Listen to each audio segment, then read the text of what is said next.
NFL training camp is a pretty interesting thing to talk about. It matters, but at the same time, it really doesn't.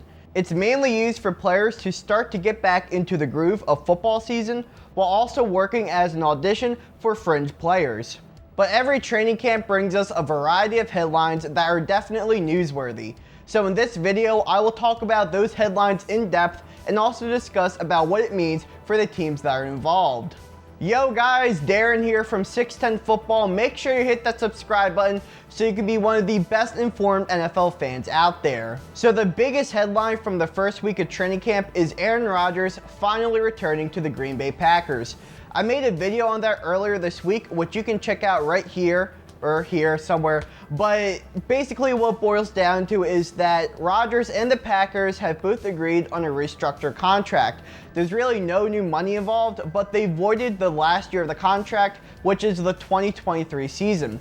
And they've also come to agreement that if Rodgers is not happy with the organization following the 2021 season, the team will trade him for the 2022 season. So basically, Rodgers gets to choose where he plays in 2022. Like I said, I went a lot more in depth about it in this video, so if you go check that out, you can learn a lot more, and it'll also mean a lot to me because you're supporting me. Speaking of contracts, star cornerback Xavier has requested a trade out of Miami. Howard led the league last year with 10 interceptions and made both the Pro Bowl and All-Pro teams.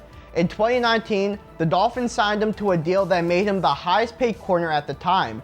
Now, he isn't even the highest paid corner on his team after the deal Miami gave to Byron Jones this past offseason. In a statement he made on Instagram, Jones went on to say that if his team can take a business approach, then why can't he? But some development has been made. On July 31st, Howard said that he would much rather take a contract extension with Miami as opposed to being traded out. Now let's talk about someone who actually got a contract extension.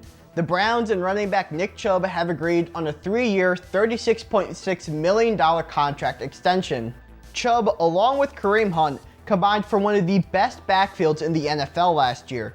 Chubb ran for over 1,000 yards for the second consecutive season, averaging 5.6 yards per attempt, which was second best in the NFL amongst running backs. The shortened extension will also allow for Chubb to decide who he will play for before the age of 30. Before we get into our next story, it's time for a segment called This Is Why I Love Football. So basically, I just showcase a bunch of goofy moments from around the league that only football dorks like me could absolutely enjoy.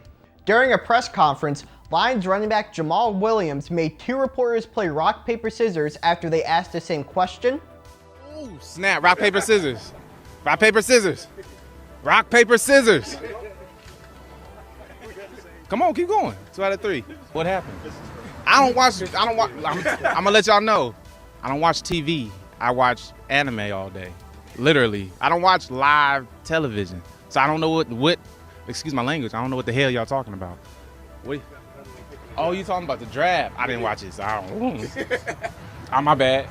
Tim Tebow caught a touchdown pass from Trevor Lawrence during a practice. Yes, you heard that correctly. And Deshaun Watson is currently quarterback 4 on the Texans, wearing number 23, playing safety on the scout team.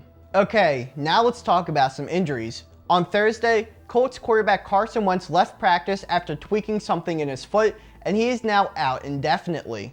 Wentz, who was traded to Indianapolis this offseason, has had a history of injuries, but this is the first time he has ever sustained a foot injury. In response, the Colts signed former Packers backup Brett Hundley, just in case Wentz is not ready to go by week 1. Indy also has quarterbacks Jacob Eason and rookie Sam Ehlinger on the roster as options. The Colts said that the injury is not major, but they have a history of downplaying injuries, like with Andrew Luck and Peyton Manning. Now, this also affects Wentz's former team, the Philadelphia Eagles. When Philly dealt him to Indianapolis this offseason, they traded him for a 3rd-round pick and a conditional 2nd-round pick. And that conditional second could turn into a 1st-round pick depending on how many snaps he plays this season. And before we get into our final major story, let's do a quick roundup of some minor headlines that also happened during week 1 of training camp. The Ravens signed edge rusher Justin Houston to a 1-year deal. Houston said he took a smaller salary to compete for a championship with Baltimore. The Saints went out and signed Devonta Freeman to a one-year deal. Freeman, who spent last season with the Giants, can be an effective rotational back for New Orleans. And Vikings receiver Olabisi Johnson suffered a torn ACL in practice on Saturday. Johnson, who was a 7th round pick in 2019, was in contention for the Vikings wide receiver 3 spot, but will now miss the entire season. And speaking of star wide receivers, Saints star wideout Michael Thomas is expected to be placed on IR, putting him out until at least week 7 of the regular season. Thomas, who missed the majority of last season, had a procedure done on his ankle, and he is expected to take at least 3 months of recovery. Saints head coach Sean Payton expressed his frustration on Thomas having the surgery done later than it should have, saying, "But the surgery took place, and obviously we would have liked it to happen earlier than later, and quite honestly, it should have."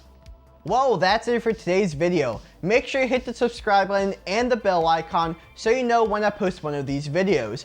I'll be posting these once a week for every week of the NFL season, all the way to the Super Bowl, so make sure you are subscribed for that. Also, make sure you like the video and share this with all of your friends. So, thank you all for watching, and I hope you all have a fantastic day.